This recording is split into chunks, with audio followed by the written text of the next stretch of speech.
Honorable President Tüttő, kedves Kata, köszöntelek.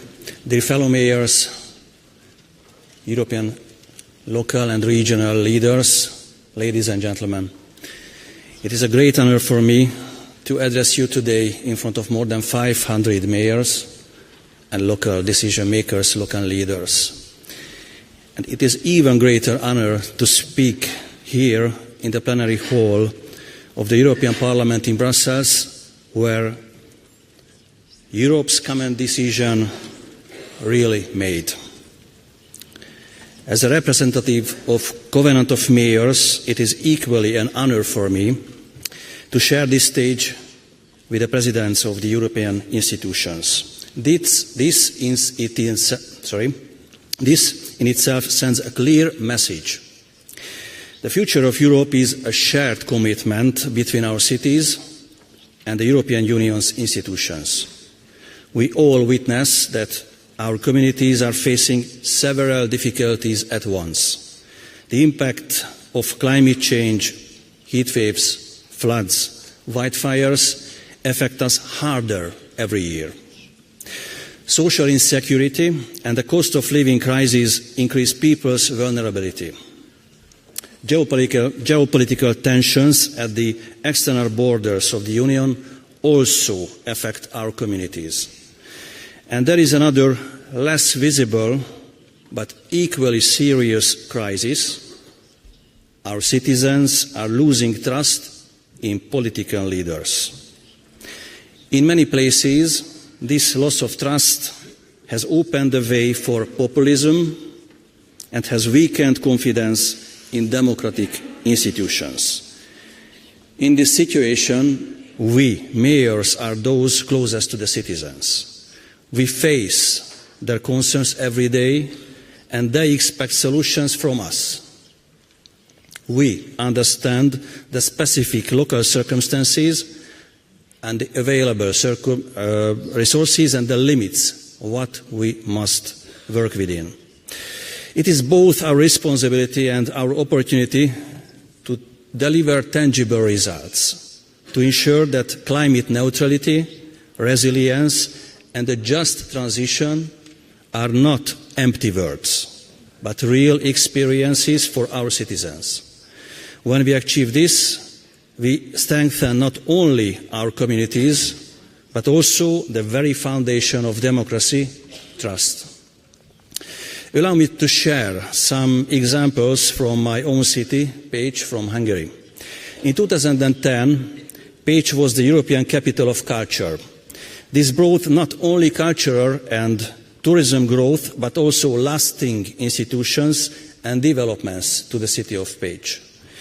We are also proud and grateful for that Pécs has been included in both the EU mission from climate neutral and smart cities and in the Net Zero Cities program. This milestone provides new momentum for our local green transition and builds on progress we made earlier when Pécs joined the EU Covenant of Mayors. But even more importantly, it enables mission cities to exchange best practices and encourage others to follow.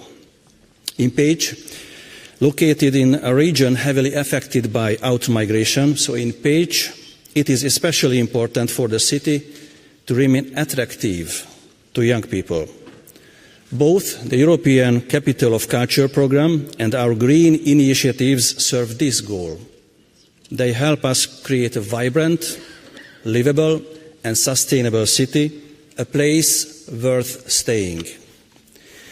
One of the core principles of the European Union is free movement, the right of everyone to seek new opportunities across borders.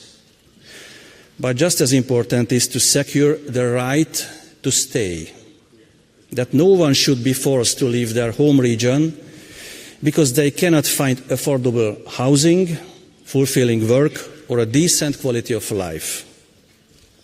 We can only preserve the diversity and the cultural heritage of our cities and regions if we support those areas that are falling behind. These are the places where young people often live in search of a better life. Housing, career opportunities and access to quality public services all play a key role in whether people choose to stay.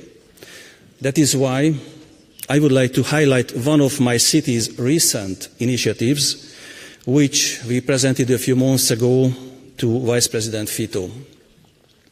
It is a residential housing program aimed at providing affordable homes for young people.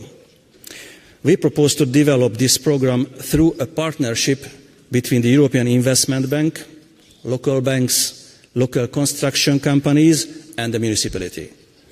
It offers a response to the housing crisis, which is deepening all across Europe and making it especially difficult for less developed regions to keep their population.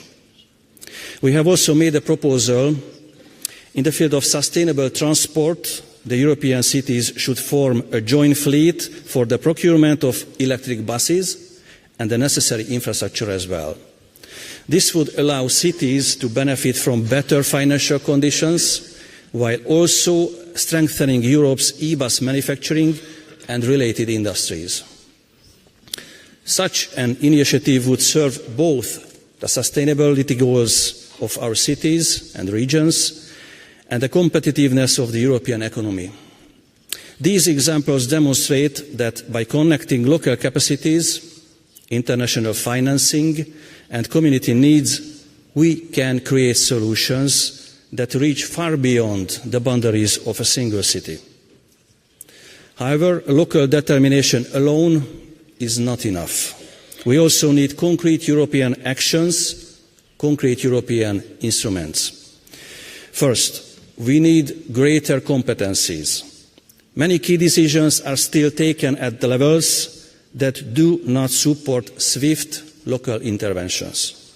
With more authority and more flexible regulations, cities could plan and carry out actions more effectively.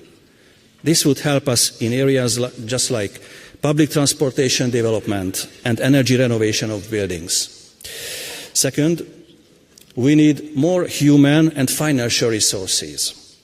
Turning good ideas into reality requires project development expertise, pre-financing, risk-reducing financial tools, and long-term predictable funding. Many municipalities simply lack the expert teams or liquidity necessary for the major investments. That is why we need strong technical support services, simplified EU funding procedures, and better pre-financing options. Third, we need true partnership with the EU institutions, not only occasional consultations, but a structured, permanent dialogue and joint decision-making. We ask to be involved from the earliest stages of policy design, to be supported in cooperation between cities, and to have access to practical pilot programs whose results can be quickly scaled up. And finally, we need consistency and continuity.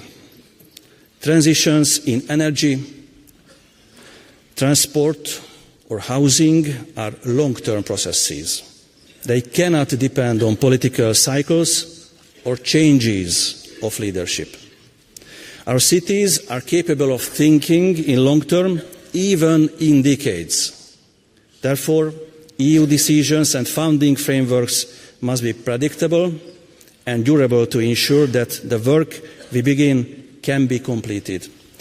If we are provided with these tools, greater competencies, stronger capacities, real partnership and long-term consistency, so if we are provided with these tools, our communities will be able to deliver even more tangible results.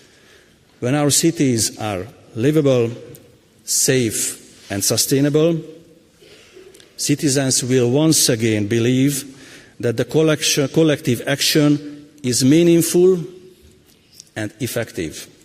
And if cities and institutions of Europe join forces, we cannot only face the challenge of climate change, but also restore citizens' trust in common action and strengthen democracy itself. Thank you for listening.